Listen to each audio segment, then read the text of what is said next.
Hello, everybody. I'm Andy Collins. Welcome to this webinar. This is all part of a series that we're doing where we're looking at different aspects of agent-based modeling from different perspectives. We've got a couple of YouTube videos, one on defense, one on economics, and today we're going to talk about geography.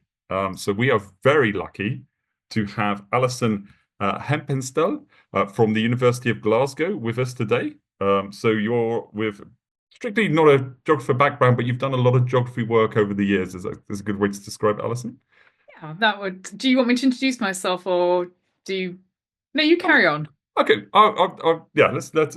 I'll just quickly introduce Andrew, and then I'll let you ask some intro questions, and that'll give you an opportunity to ask, introduce yourself.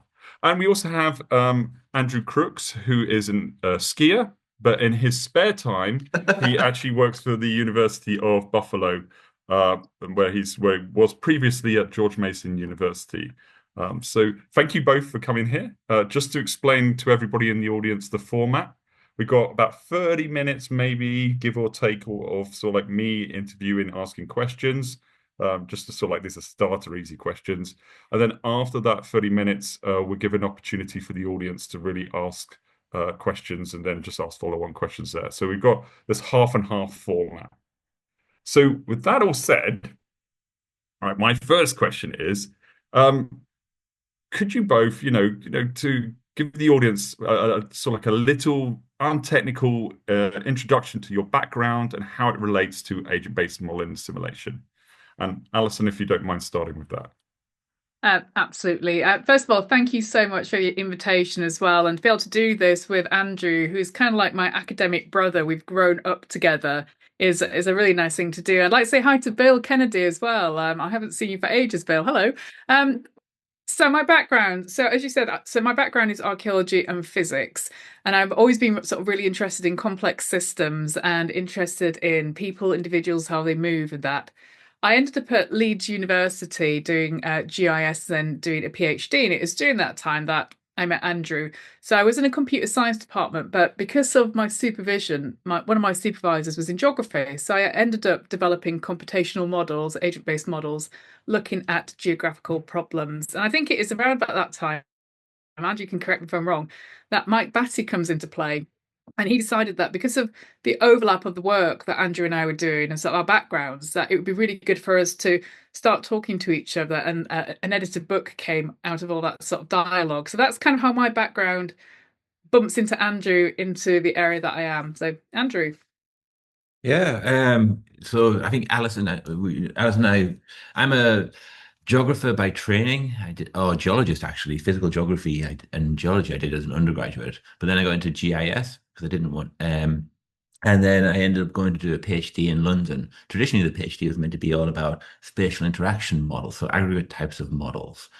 But I got sort of disenfranchised with them because I wanted to understand how the patterns emerge. So in aggregate models, you've got aggregate flows, while um, through complex systems, we know things emerge through interactions.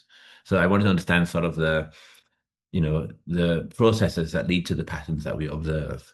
And then, at that time, this is a long time ago now, back in 2003, 2004 timeframe, people are still struggling with how to integrate GIS into these types of models. So over the years, we've been developing ways of integrating GIS into these models. And it's really great to see now toolkits like Mason, also NetLogo, have Mesa and many others now have that easy integration of GIS. So, that's super nice to see. Excellent. Oh, thank you both. So would you mind sort of like, giving us a quick overview as sort of like ABM as it pertains to your domain? I mean, I know you've already mentioned some names, but who are the players? Who are the kind of people involved, and what's a good description of how it's used in your domain? So I'll let Andrew, you can go first this I'll time. go. Okay. So it's funny because you say domain. So geography is like sort of a huge domain, right? It's understanding places and the interrelationships between people and the environment. That's a quote, by the way, or some type of plagiarized of National Geographic of how they describe geography. But geography is huge, right? There's many different disciplines or subdisciplines within inside of these types of things.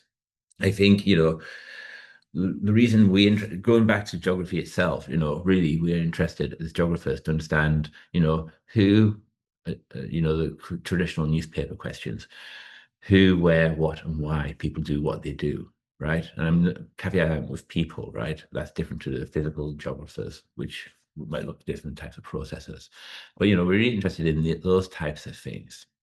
And then, you asked about sort of, who are the key players? The question is, as in CSS, it's sort of a computational social science, I should say, not cascaded style sheets. It's a sort of a broad area, lots of different silos of people doing different aspects, depending on what area of interest they're sort of working in, right? So I can go on. Maybe we should talk about those different areas, Alison, or do you want to say something else before jumping into those? No, sorry, my children came in at the same time, so I was half listening then. But from what you were saying, I absolutely agree with the fact that it's actually quite difficult to say who are the main players, because exactly what Andrew said, that the whole of ABM, especially in spatial, we are sort of in silos and fragmented. So in the UK, there's some work in Glasgow. I think one of my colleagues, Kashif, is on the call as well, who are doing work looking at 15-minute neighbourhoods. There's work down at Leeds with Nick Mallison, Ed Manley. Different aspects. Ed is doing sort of the spatial cognition type work built into mobility models, where Nick Mallison's looking at dynamic data assimilation. So very different things. And then, of course, there's CASA, and that's just in the UK. And then if you jump onto the continent, you've got some really great work in ecology, which is not called ABM, it's called IBM.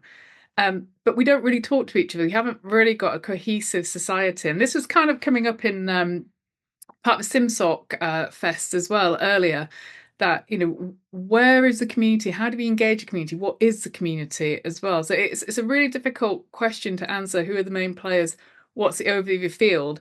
I think the problem is that there's so much going in there. So we could broadly talk about urban analytics and work of agent-based modeling in there, which is your pedestrian modeling, your transport modeling.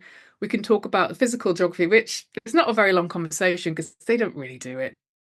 But then there's, as Andrew was saying, in the middle, who do that intersection of land use modelling and the environmental modelling. What happens if a flood happens? What happens if a landslide, etc. Is that what you asked me, Andrew? Yeah, exactly. And it's really interesting because, like, a lot of times people think, like, when did people start doing agent-based modeling in sort of the geography type of discipline, right? And I remember talking to Denise Pimin, who was one of the pioneers in the French culture developing models, and her group published their first paper on settlement dynamics, where the city or the village is the agent, so to speak, back in the 1996 in Geographical Analysis was the journal, right? And and after that, agent-based models start popping up left, right, and center over these types of in different types of geography types of journals, really. But yeah, and then Denise, I think who are the key players? So we have a series of people's models. So people do these silos of models, right? So some people specialize in certain types of applications. So like Denise Pimin, she created a whole series of models on a notion of SimPop. So simulating people, but city systems. And she looked at the growth of Europe and the city states in Europe, growth of the US, and things like that. So, and then she has many people along with her in those types of things. In the US, or sorry, North America now, because Dawn Parker moved from George Mason to University of Waterloo. Dawn and her group of colleagues, so to speak, wrote a paper in the Annals of the Association of American Geographers on multi-agent systems, right? So they weren't ABMs per se, but well, they are. It's just what do we call them, right? And that sort of spurred the whole growth of ABMs. Well, not, I don't know if it's spurred, but started using sort of agent-based modeling in land use and land cover change types of models, right? And that's quite a hot topic because it covers anything from suburban sprawl, and there's lots of people who've been looking at those types of models from a CA perspective, but adding the agents to the model allow you to look at the decision-making units rather than just sort of the diffusion out from those types of things. Yeah, I don't know what else we could talk about here. We could talk I about think, like yeah. it's funny because when you asked the question, Andy, I was thinking, it's funny you can sort of trace sort of how not the field, but who's connected to who in the agent-based modeling, in this geographical modeling community and the linkages. So, Mike Baddy from CASA sort of had a whole series of students coming through back in the early aughts and late aughts, looking at agent-based models. And then they've gone on to keep developing these types of models. So like Paul Torrance, and then, him working with Isaac Benison came up with this notion of geographical automata, right? Which is sort of adding the geo to agent-based models.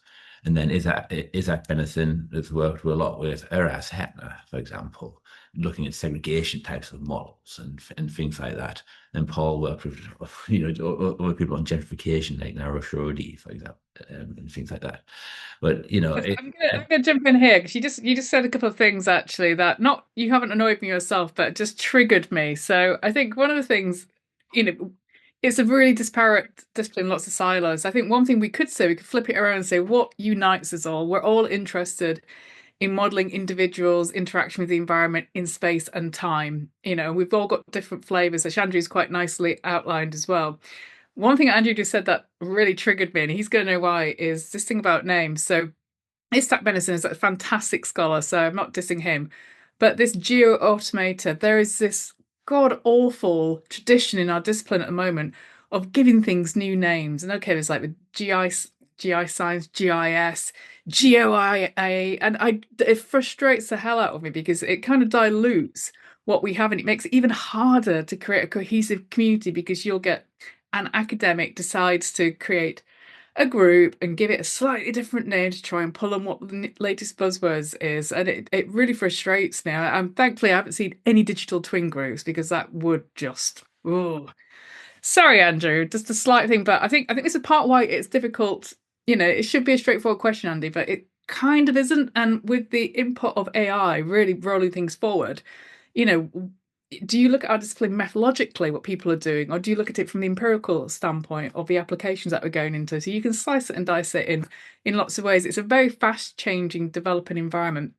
I would also say that one person that we haven't mentioned actually is the work of Andrew Crooks as well, which, if to my students, he won't mention himself because he's too modest, but to my students, I always signpost them off to go look at what Andrew's doing and look at his blog as well. So I think that's important to say. Stop blushing, Andrew. That we have in the room here one of the sort of big players in the US within this area as well, who does some fantastic work. And that is the last time I'm going to say something nice about you. Well, yeah, no, thank you so much. I'll give you the money later, right, on that one. But no, it's also, you raised another interesting point there, Alison, which was, I come from a GIS background. A lot of people see GIS as a methodology that can be applied to multiple types of areas. Now, the question is agent-based modeling, a lot of people developing agent-based models, are they agent-based modelers or do they have domain expertise in a specific sub-niche of, say, urban growth or gentrification, and then they apply agent-based modeling to their problem? And this is something I think is more recently I've discovered is a lot of people see themselves as methodologists in agent-based modeling and not necessarily linking it back to what's gone on in the past, right? The science behind this or the domain knowledge within inside of the discipline, which is, I always find it very strange because I used to call myself an urban geographer, right? And so you read the old classic papers like Alonso's land rent theory, for example, that explains why land is expensive in the city because people are buying and selling land, right? And that's how land markets emerge. Tatiana Filatova and Don Parker did some really nice papers on this from a theoretical point of view. And then they tied it to some empirical case studies. And other people like Nick Matliorka down at University of Alabama was doing similar things, start off with theoretical models, but grounded in what we knew in the past type of thing. But sometimes I do wonder if Are people using agent-based modeling as a tool rather than a methodology, rather than linking it back to the domain knowledge discipline? Yeah, and I think that's important because certainly in COVID, there are a lot of models, very bad models, suddenly appeared, and that's because we have great toolkits, NetLogo, where you can, without understanding really what an agent-based model is and what the scientific process is behind developing a model, you can put a model together really quickly, and the whole discipline just got absolutely swamped with really badly validated loads of assumptions in models that people could quickly put together. So, it's great that we have these frameworks, all sorts of frameworks now. And apparently you can just throw a paper in Chat GPT and it will create you a model as well. But it's that connection to understanding what you're doing and why. Absolutely agree with both of you. This is really fascinating what you've been saying, because the whole reason we're doing these webinars is because we came to the conclusion that there are all these silos within the agent-based modeling simulation community, with the different subjects. And what you're both saying is within geography, there's more silos, right? I mean, is it silos all the way down, right? Is the but I do find that interesting to hear that this um, the fact you are seeing this split within your own community. One thing that's interesting to us, the reason I'm interested in these silos is I'm trying to understand the academic cultural differences. Is there something within your domain? Do you notice cultural differences between the different groups in terms of how they? You've already hinted at this. There's some of them that are more formalized in how they produce their models, and others that are just slapping it together. I know it's a tough question, but you guys are smart guys, so I'll throw it at you. I'll start, Andrew. You can jump in unless you've got a burning thought. No? Okay. I guess within the UK, a lot of our having the skills to create agent-based models will come from the training. Now, we're starting to have agent-based modeling courses in the UK at undergraduate level. But not many. It tends to be at master's level. So by the time you get up to PhD, you don't quite, correct me if I'm wrong here, have the same sort of skill base available to you and knowledge that perhaps other places do. So that's one thing. Funding in the UK, if you were in a HPC session earlier at SimSoc, I was whinging about this. As an agent-based modeler, trying to get funding in the UK is really difficult because you fall between the cracks of all the major groups. So if you want to say do something methodological with agent-based modeling, uncertainty quantification, for example, it's going to be really hard to get funding. You have to wrap it around in that I want to look at the impact of air pollution on behavior or something like that and get that. Within, I think, universities as well, I think up until probably the pandemic, agent-based modeling, you were kind of looked at with suspicion. So I was in a geography department at Leeds, and it was nicely divided. They had quantitative geographers down one side, qualitative human geographers down the other side of the corridor. In the other building, we put the physical geographers because let's face it, we don't want to talk to them.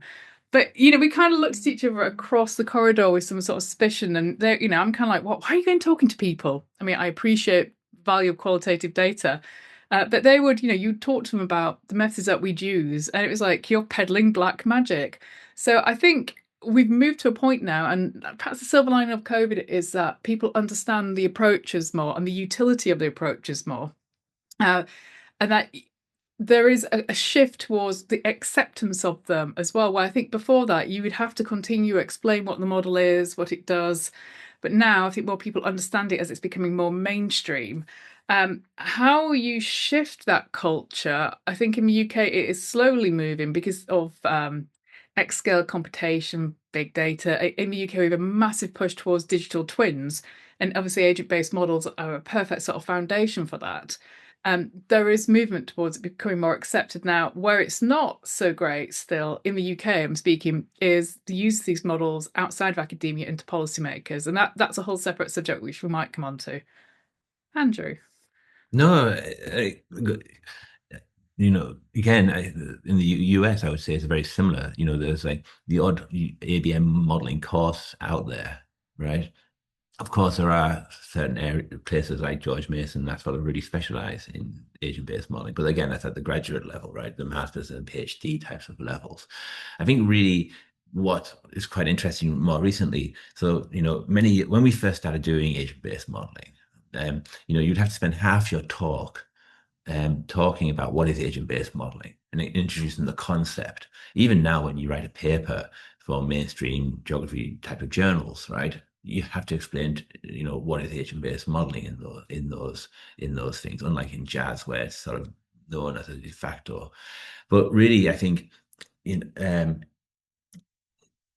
one of the things that I've noticed over the last 10 years or so is there's this conference called the Association of American Geographers conference, and it brings 7 to 10,000 people to a venue to talk about geography type of things. Traditionally, when I first started going to these conferences, ABM was a specialty session. We said, now agent-based modeling sort of being sort of interweaved in many different sessions, all in different areas. And that's quite nice to see, because if agent-based modeling is to keep succeeding, we need to get it more integrated into various some disciplines within inside of geography. But we also need to tackle head on some of the big issues as well, and calibration, validation, uncertainty quantification, scaling up, moving on to X scale computation. But Andy may be coming on to that. I wasn't going to be, go too technical, but that is actually a really good point, which actually leads into the next question, which is about the future. So, what do you see as that in the domain? And I'm using the word domain as opposed to saying geography, right, on purpose, right? So it's, in your domain, what do you see that as the future? What are the challenges? What do you see are the benefits? You've already hinted that you're getting to a point now where you feel it's becoming a bit more mainstream, but that comes with its own issues as well, right? So, I mean, that's hinted at. So, what do you see as the future of your IBM? Andrew, I can take the challenges if you want to take the benefits. Oh, I mean, I had something great about the challenges. But yes. Go on then. It better be great. So let's start with the challenges, right? So within agent-based modeling across the board, there is the issue of validation, right? That challenge has been, but it's not just agent-based modeling, right? Any field has the issue of validation, or any field that's using modeling to some extent, right? But validation has been that thorn in agent-based models for a long, long time. But validation has also been a problem in urban modeling for decades, right? There was a very interesting paper called Lee's Requiem of Large-Scale Models, that really criticized basically early generations of urban growth models for being, too complicated or impossible to validate, not enough data, right? And things like that. And yes, now we have more data, which is an opportunity. We can do a lot more with these types of data. So, it's great that we can use data to instantiate a model, right? And that's much easier now, especially in the toolkits like NetLog or Mason and things like that, and Mesa. And we can ground these models, but then empirical data on the outputs and comparing the outputs to some type of real case world example, that's not necessarily so easy. And we might have lots of data, but do we have the right type of data? Yes, and I would absolutely echo that whilst we've got this era of big data, to use the buzzword from 5 years ago, there are as many challenges as opportunities of this type of data. So we have the smartphone data on people, POIs, social media data, environmental data, all the other sort of data that are there. But the problem is, how do we mesh that together to give us something cohesive? And we need that to answer what Andrew sort of flagged right at the beginning, answer questions of who, why, and where. Who are the people we're observing? Why are they there? And where are they going? And that's kind of like fundamental for us in our area of urban analytics, geography, to understand if we're going to get our models working. So the data is fundamental, but still massive issues. I another challenge following on from that, I've stolen it, Andrew, is behavior. And that's a classic one. So, how do you get behavior in there? There's a great chapter by Bill Kennedy in the 2012 book that Andrew and I were involved with. I did the yesterday, Bill, in a lecture I gave, I did your think of a number between 1 and 4 exercise. 3 came up as usual. But if you've got data, it gives you a certain limited amount of behavior in there. And if you're interested in behaviors that fall outside of that data, how do you expect your agents to be able to do that? And I guess, we'll come on to the future in a minute. There are AI methods that may potentially help us. But again, that's all wrapped into the data. I'll let you have it back, Andrew. Yeah, data though, and the other challenge and opportunity is the scale of models.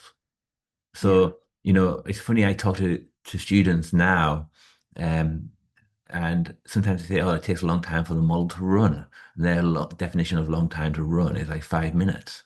Um, while back when, we would take a week to run a model, right? Back in when I was doing my PhD. But, I think, as modelers, at least, doing GIS spatial models, we're always having this issue of trying to find the computational resources to allow us to model at scale that we want to do, right? And, there are ways of, ideally we could use, some type of cloud platform to run these models, but that's expensive and we All right, don't have I have to resources. jump in. I spent 2 hours earlier today talking about exascale computation. Sorry, Andrew. So this is one of the sort of areas, Andrew's lined it up really nicely, that if we can take AVMs and whatever you're applying them to and put them on exascale computation, you suddenly, if you can run the models millions and millions of times, you suddenly got a way that you can look at calibration, uncertainty, quantification. You can work with policymakers in a room and sort of say, okay, this is the situation that's happened. Let's run these models, press a button, hear the results. What do we think? Oh, let's rerun it again. You've got theory, model formalization you can do. You can create meta models, emulators. There's a huge amount here, sort of feeding on from what Andrew's talking about, that you could do with the scaling up, computational scaling up as well. Now, there's a lot of issues with that, which, as I gave a lecture earlier about this, I'm not going to jump back into it now. Just bad timing for you guys, but there are a lot of issues, both culturally, and getting the software. I think in the US, you've got much better toys to play with than we have in the UK. When our new government came in last year, the Chancellor cancelled the funding for all the supercomputing. There was a picture of a room in Edinburgh, so an empty room in Edinburgh, very sad-looking sysadmins there as well. So that scaling up thing is something we really need to think about. But agent-based models by their nature, individuals interacting, nonlinear interaction, can you parallelize that? And that's one of the big thorny issues as well with scaling up. Andrew? No, no, no. And even if you do have access, like not exascale computing, but if you even have HPC, right? So repass, for example, to get large scale models, you have to sacrifice some of the details with respect to how agents move from one area to another area, or if you have, Do you? Do you yeah, though? you Should do. we? But we But then shouldn't. again, Then that's the whole point of having agent-based models, is that you retain this detail. And if you get to a point where you have to drop out detail for parsimony, that's not what agent-based modeling's for. We've kind of got it wrong, haven't we? anyway, it's a I think there is a issue. There is issue of scalability in these models even now, and and I'm also a great believer that when we're developing models, they should be easy to use as well. So I don't like many when we first started, right? Most agent-based modeling was being done in computer science, right? And you had to learn Java, for example, right? Or some type of low-level programming. Now it's much easier to create models. NetLogo really did show the way on how you do that. And now with the Python ecosystem, and I know that there's a Boyu Wang's on the audience here. He's been developing the GIS side of Mesa, for example, right? So it's getting easier, but there is still the issue of scaling up and things inside of this.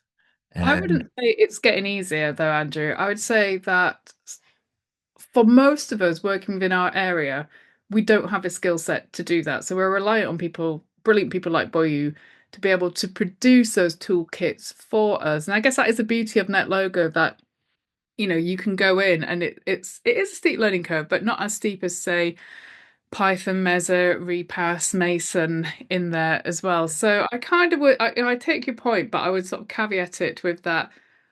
we need those skills and we need those tools, but not everybody is capable of doing it. And you're absolutely right, Andrew, that not everybody's interested in doing it either. I mean, I would love a button on my computer just to say, here, take my NetLogo model and send it off to Xscale and send me back the results. I don't really care what goes on in the background. Yeah. So I think it's different requirements of people within the community. Yeah. So I guess we answered the challenges, right? Would be large scale computing, validation, behavior, right?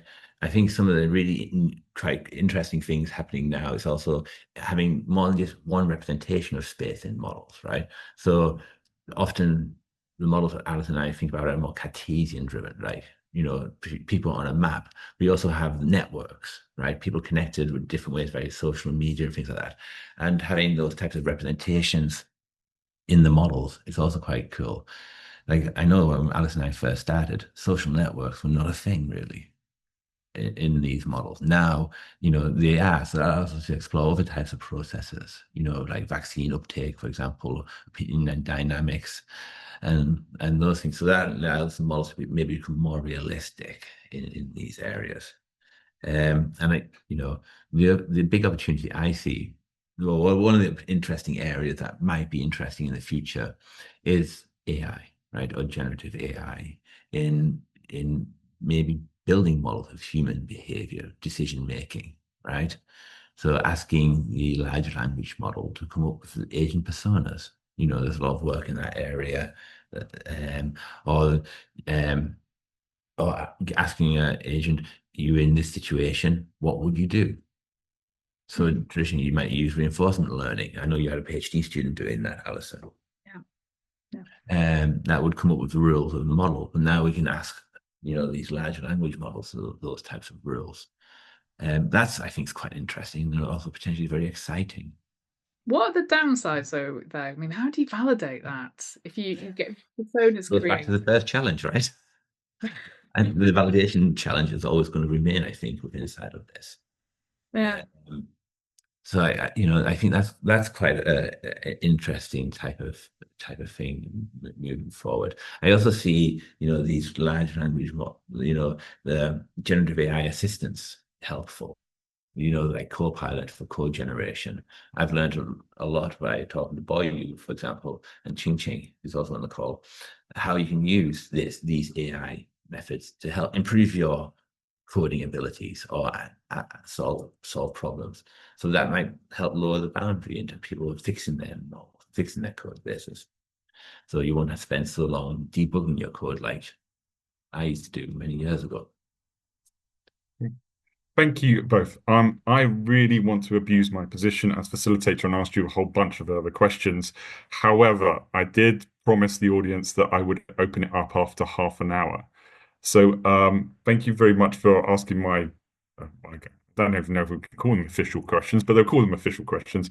But if anybody in the audience has got questions, just raise your hand, or otherwise I've got a continuation of questions I can continue to ask. Okay, so Andy, I'm deaf. So if I don't hear correctly, either you or Andrew might need to relay the question to me. Okay.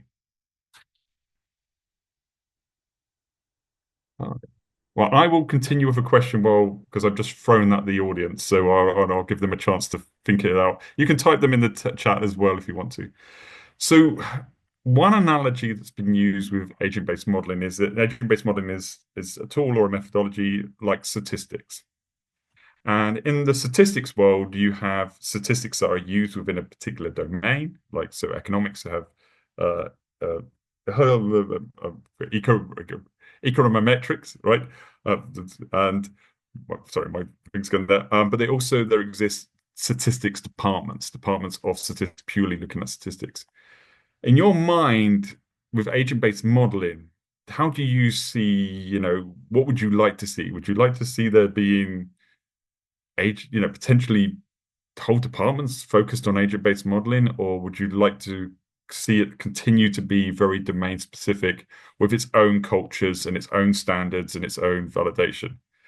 I know that's a tough question, but I think that's an easy question. Own discipline, own department. I mean, I'm more methodology focused, so I would say yes, because be honest, I don't really care what I simulate. I can simulate people moving around, I can simulate health, crime, whatever. I genuinely don't care if it's an interesting problem. What I am interested in is being able to create models with high fidelity that are robust, that I can validate, that I can scale up.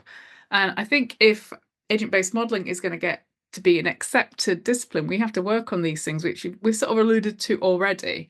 And I think then, yes, we could have our own discipline. That's one way to carve it up is a discipline is agent-based modeling. And we have sets of models, we have a cohesive community, we have, I don't know, models. Tatiana Filatova was working on something where you have little blocks of models that you plug together, that sort of idea.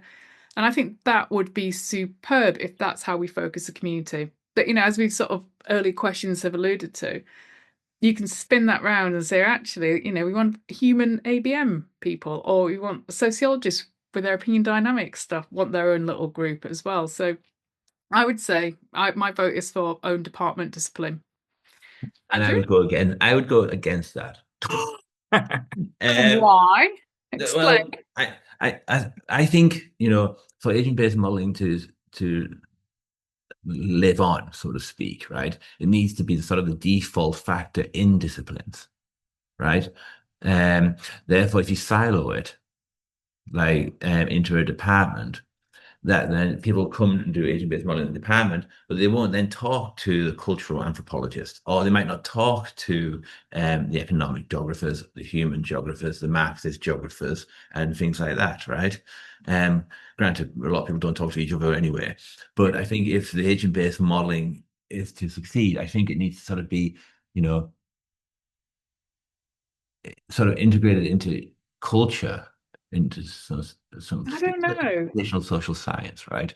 In the sense that, yes, you could have a program or department in computational social science, but in reality, we want computational social science to sort of merge into all the disciplines, right? So yeah.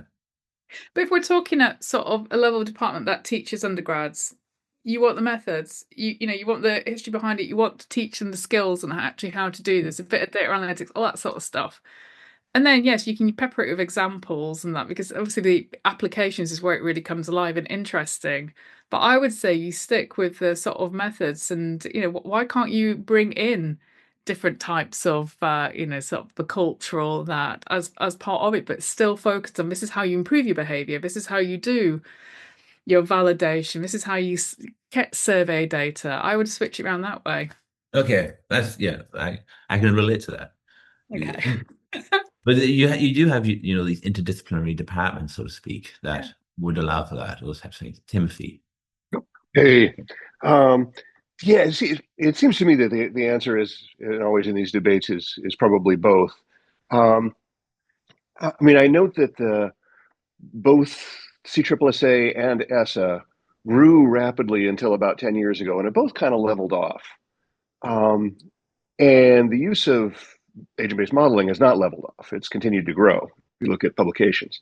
And I think that's because it is getting accepted. Yeah, you can go to AAG and there are, it's just in sessions now. It's been accepted. So we've got this pocket of methodology people like us who are kind of discipline agnostic, and will model anything.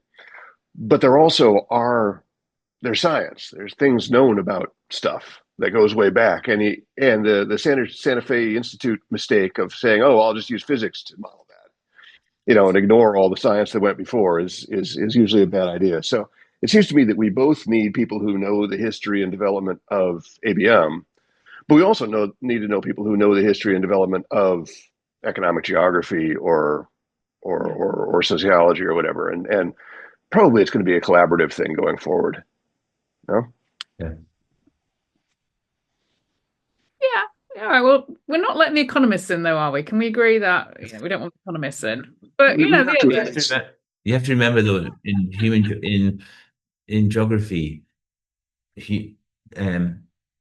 economic geography has sort of changed a little bit compared to what it was in mainstream economics, right? So traditionally, urban economic geography was very quantitative. Now it's gone very qualitative. No. Economics has gone the other way around, right? That's how long it's been since I kind of wore an economic geography hat. No. But Tim, I'm in the same boat. Trust me.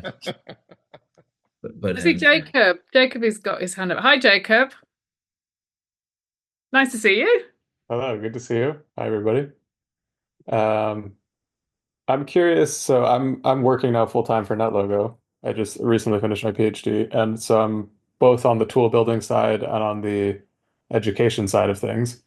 Um, and so I'm curious to hear what are your biggest challenges educating students to do the type of work that you do? And are there tools or resources that you think are missing, which could help to educate students to do this type of work? That's a very good question. There's a great book that Alison and I wrote with Ed Manley and Nick Mallison that was meant to do some of that. Yes, Alison's holding it up now. There aren't, and there's a few other like archaeology ABM books out there. There's no core curriculum per se, or that sort of, that helps here. One of the big challenges I see with my students is it's very easy teaching the concept of importing a polygon and then using that polygon's attributes to populate it with agents, right? In the type of thing. What's really hard to explain to students is how shapefiles or things like that work. Or in the shapefile can't have holes in it. There's this thing called multi-part polygons, multi-part lines. So take in Michigan, for example, you have the upper and lower peninsula, right? So they're two separate polygons. But in theory, they could be, but they treat it as one polygon in, say, a shapefile of the state of Michigan, right? And, people get errors when trying to use these multi-part polygons. You have to explain to them, no, you need to make sure that they're individual polygons.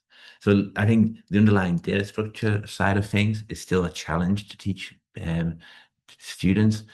It's not well documented anywhere, that type of stuff. I haven't looked at the NetLogo documentation on how you guys treat your shapefiles at the moment, but that's one thing.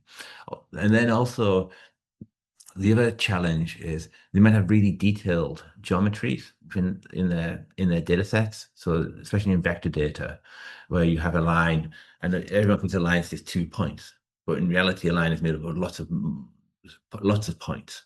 And students don't realize that they need to sort of simplify those lines to be able to sort of ingest them into their models more efficiently and have less errors. Or they might have a road network, but it's not topologically correct, i.e. not fully connected. And again, so it's like some of the basic GIS stuff is a challenge just to get them into the model. I see that as one of the big challenges.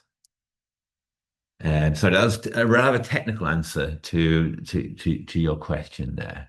I think one thing that's really great at the moment is there's lots of examples out there, right? Yeah. In all the platforms, there's lots of examples of how to integrate GIS data, either raster or vector data, into models. And I learn from observing, so to speak. So having these examples is a great way of learning. This was not the case when Alison and I started doing this many, many years ago. Not that many, thank you, Andrew. I would say, Jacob. So Jacob and I met in London back in March as a HPC Xscale thing. So my question to you, Jacob, is how are you getting on with building some nice NetLogo Xscale tools? Well, we are looking into like a cloud service to make it easier for people to run big runs. And with Paul Richmond, who was at the conference, we're looking into maybe trying to get NetLogo running on GPUs, but that would be a pretty major project. So don't hold your breath for that coming anytime in the very near future.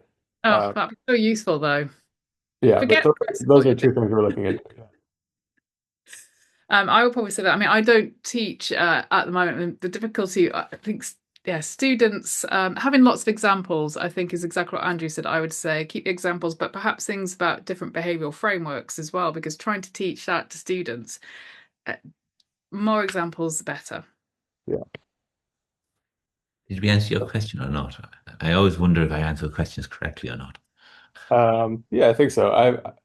If nobody else has their hand raised, I'll ask one follow-up question. Go ahead.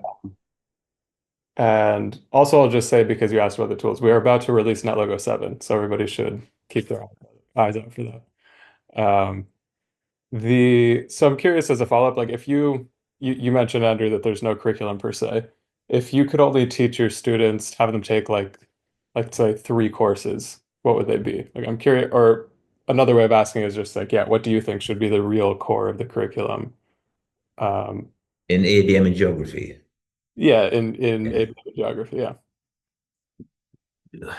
One is like a fundamental course on agent-based modeling in general. And there's some good textbooks on that. Yuri's and Bill Rand's one, for example, would be a good one there. Just to get you thinking about agent-based modeling, right? And also like issues of scheduling and of activation orders, things like those types of things, how to incorporate behavior into this type of thing. So I see that as one of the key ones. And then sort of, I'm not a big believer in teaching one programming language, so to speak, because programming languages come and go. It's the core concepts underlying them that's important. So in GIS, when I first started, it was all command line driven. Then you got the GUIs, and now you've got still GUIs, and now it's going back to command line as well in the sense of programming in Python, right? But the core concepts haven't changed. So I think, a fundamental course on the core concepts of agent-based modeling, and then, you know, because I'm a geographer, we need another course on the core concepts of the fundamentals of GIS and data structures. At the undergraduate level, file management needs to be incorporated in that because students don't know where to store, and students now struggle with file management of their things because they're so used to just downloading things on their phone or their tablets and not knowing where these things are. And then, yeah, then maybe a course on integrating both the GIS and the agent-based models together. Those are the three courses I would like. But then Alison might say, "Oh, you need Yeah, a course in mine data would mining." mine would look a little bit different. I would have maths and statistics in there straight away. But you get that right, so people actually understand statistics and how to evaluate the models. Complexity. I would have a course on complexity, non-linearity, so they can really understand that. And then I would have a coding course, one language, deep on one language, because once you learn one language, it's easy to pivot onto other languages. I get completely Andrew's right. Languages come and go, but I think if you learn one, it's easy to jump to learning others. What I wouldn't include is geography because that's kind of the easier part to do. I'm sorry, Andrew. And I would thread the agent-based modeling in there, but it kind of is because when I was thinking of it from perspective when I hire postdocs, I don't think I've ever hired someone who's a geographer. It's looking at their computational skills and their, technical skills as well, because I can teach or they can learn about a spatial thing much more easily. I'm not saying it is easy than all those other skills as well. So I would probably hit that perhaps relates to my background. It would be math, stats, complexity coding. What would you have, Jacob? Throw that one back at you. I'm kind of curious. Is NetLogo going to have a degree program? What are you going to offer? That would be cool. I don't know if NetLogo will have a degree program. Oh, you're not no. Never know. Yeah, maybe we'll start a new department and have the agent-based modeling department. Yeah. I haven't thought about this too deeply, and I think it does matter if you have a specialty in ABM and geography versus sort of a general ABM, if there was like a general ABM department. But yeah, so definitely a sort of intro to agent-based modeling. I agree. I think I would have some statistics early on for being able to do validation and verification, like you both talked about. Those are big issues, so I'd want to have that early on. Um, and so, I mean, I guess those would be 2 courses. Yeah, probably a third course would be in more general computing, various things that people get hung up on. It might be more of a sort of a practical course, but using the command line and various things like that, that does become a barrier, especially for people. Most of our students who take our course at Northwestern don't have a computer science background, and so going to the next step of running things on a cluster and things like that is often a challenge. So maybe something there. Um, maybe a course on the more philosophical side on like what does validation mean? What are scientific models? Those types of things. I mean, we include some of them in our general course, but yeah, I think there are interesting issues there that get brought up in this field more than fields that are more established and sort of have their framework, and people don't need to question the foundations as much. Yeah, and we can, for the geography stuff, we can send them to Andrew's courses to get educated on geography. Right. Yeah, maybe we'll have 6 courses total between all of us. And Brilliant. okay, thank you. I have a whole bunch of other courses I would have done. So it was, I think it's going to be one of these things, isn't it? You put a bunch of agent-based modelers into a room and they all come up with a different set of courses, right? So, okay, cool. Thank you, Jacob. We did have there was a question. Yuri was asking a question. The announcement. Did you want to talk about the announcement? Because I think this is a crowd that would really like to hear about the NetLogo 7 version coming out. So feel free to jump in and tell us all the exciting new stuff that's happening. I'm actually in 2 seminars at the same time, so I'm time sharing back and forth. So I only have a minute, but we've done a lot of changes and tried to listen to the community. We did a lot of interviews, so you'll see some of the changes. One major change isn't that important scientifically, but was important to a lot of our users, that we bring it up to the current times and the look and feel of the interface. So you'll see a much different looking NetLogo, as well as much more customizability of what's doing there. But we are starting a major campaign to do much more development of NetLogo. We got funding to be able to make it sustainable for the long term, and we've hired some new people, so you should be seeing some pushes from us. And if you have something in particular that's your favorite thing that you'd like to see, please let us know. The open beta will be available in roughly 2 weeks, and so if you have comments about that, love to hear them. And we're actually interested in creating helping to seed sub communities, and the community of GIS and geography and agent-based modeling is one sort of community that we were really interested in sort of trying to be supportive of and communicating with. Please tell me you're keeping the model library, because that is awesome. It grows each release. Yeah. I've lost hours with that model library. Yes. We have probably, with the new release, not in the beta, but in the real version, we have 5 or 10 more models. Thank you. Thanks for that. That's awesome. So are there any other comments from the crowd?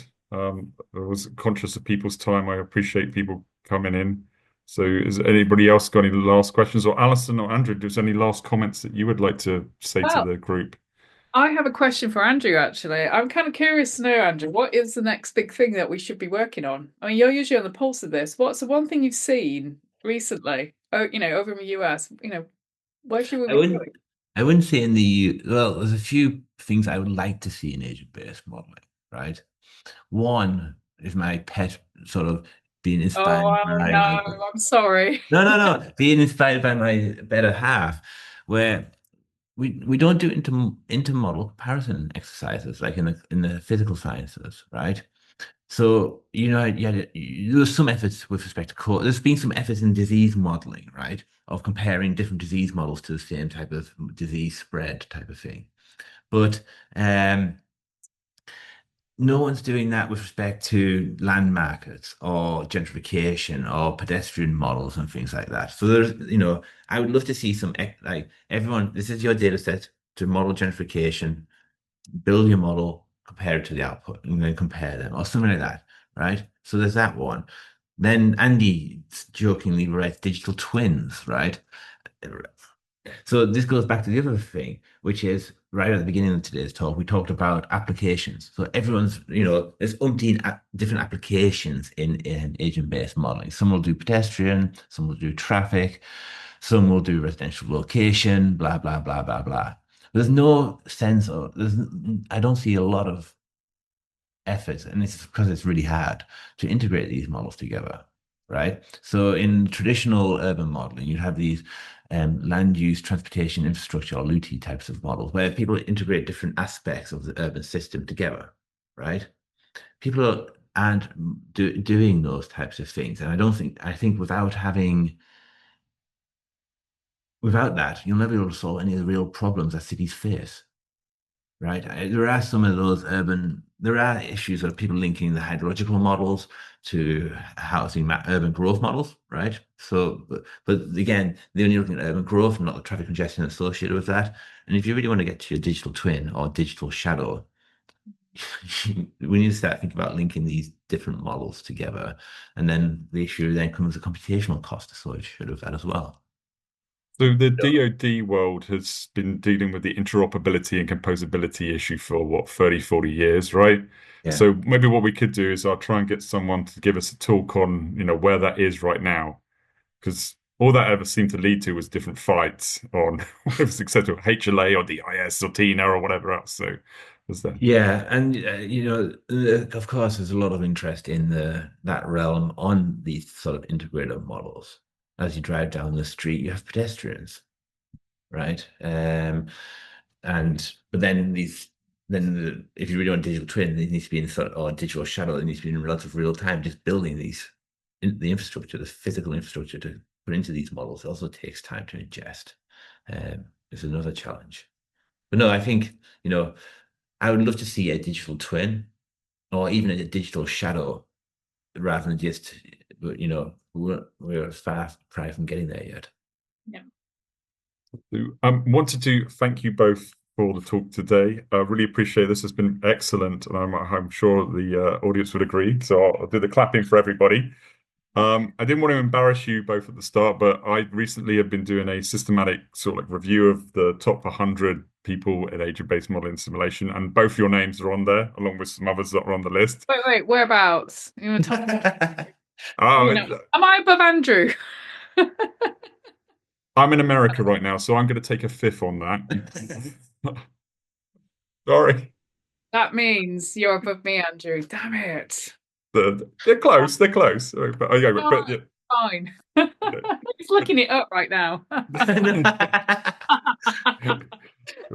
But no, really do appreciate this. Is excellent. This is exactly what we were hoping to get from this sort of just get this exposure to this thing. So thank you. No, it's been a pleasure, and we hope we didn't bore the audience too much. It's great stuff. Okay. Cool. Yeah. All right. Thank you. Lovely to meet everyone and to see everyone. Thank you. Take care. Yeah. Bye, guys.